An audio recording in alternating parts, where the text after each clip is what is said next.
Hello and welcome to the Segui, that's me, photography school channel.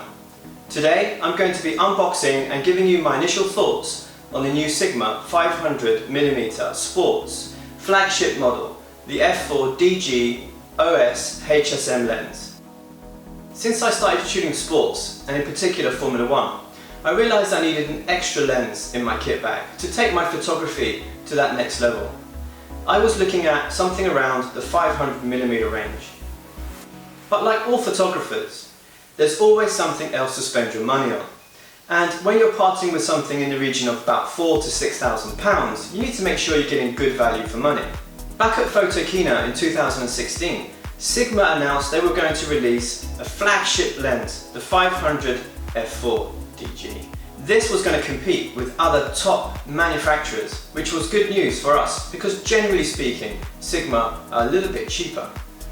Now this got me really excited because in recent years, Sigma have done a fantastic job rebranding their lenses.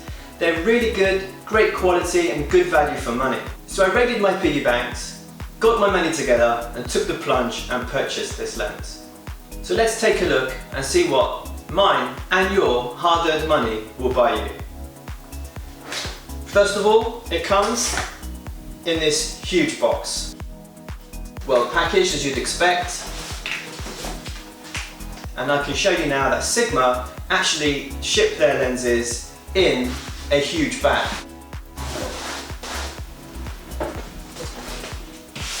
And here she is. Okay, so here you can see that the bag is pretty good. It's got some back straps on there for you to carry it.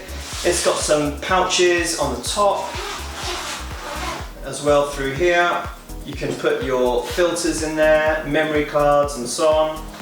But like I mentioned before, it doesn't come with a trunk like the Nikon version does.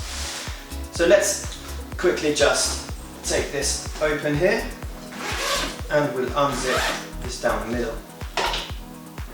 It's really well padded and as you can see, it brings an amount here, a gap, a space for you to actually attach your body to the lens, and you can store the whole thing lens mounted with camera inside the bag itself. So this is actually a really good bit of kit. Just the bag, you know, chuck it on your back and off you go. Okay, so let's take out the lens from the protective plastic.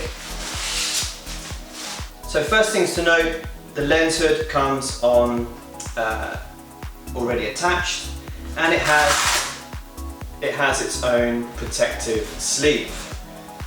Just going to unscrew the lens hood. And there we go. Okay, here she is. So the first thing to notice is that it's heavy, but this is expected with this type of lens. You're going to need a monopod or a very good tripod to use this effectively. Obviously handheld is okay, but there's limitations to that.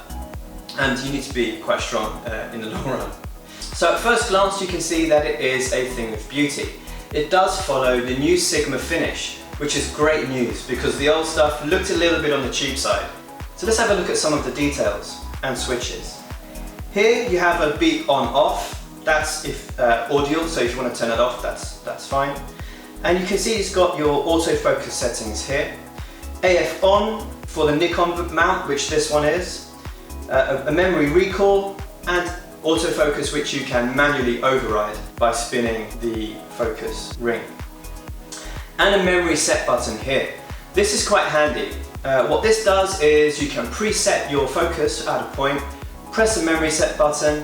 You'll hear the beep if you have it on or off, and then if you press one of these focus buttons on this side of the lens, it will automatically drop the focus back to where it was set. Great if you're a sports photographer. Let's give you an example. You're shooting a football match or soccer if you're in America, and you are shooting a player at midfield, but you've got your focus point memory set at the penalty area, maybe for a corner. So instead of having to worry about that all the time, or if the ball comes over quickly, you can press that memory set, drops you back to the penalty area, and you're already halfway there. Just above the switches, you will find a filter holder. This is where your screw-in filters go. You're talking here something like a polarizer, something along those lines, which would be great, and then click it back in and it automatically locks. Obviously, you can't imagine finding a screw-in filter for the front element, so it has to go in at the back. Here you can see you have your tripod mount and it moves quite freely. Segui have done a great job here. What they've actually done is add a little bit of design feature, which when you're turning the lens, you can hear it will lock into position. This is great news, because if you're not really sure if you're vertical or horizontal, you can flick that over. It's adjustable though. If you don't like it, just turn it off. The back switch here, as you can see. And now the collar rotates without any grooves, it won't click. Flick the collar back on, onto the on button, and it locks nicely. Here you can see we have the autofocus modes. So autofocus, manual focus, and the memory.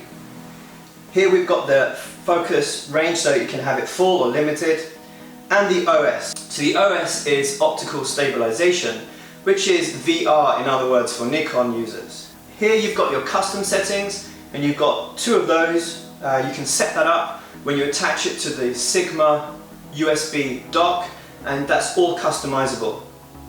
Moving our way up, you've got a big manual focus ring here, and then you've got your function buttons running all the way around the lens.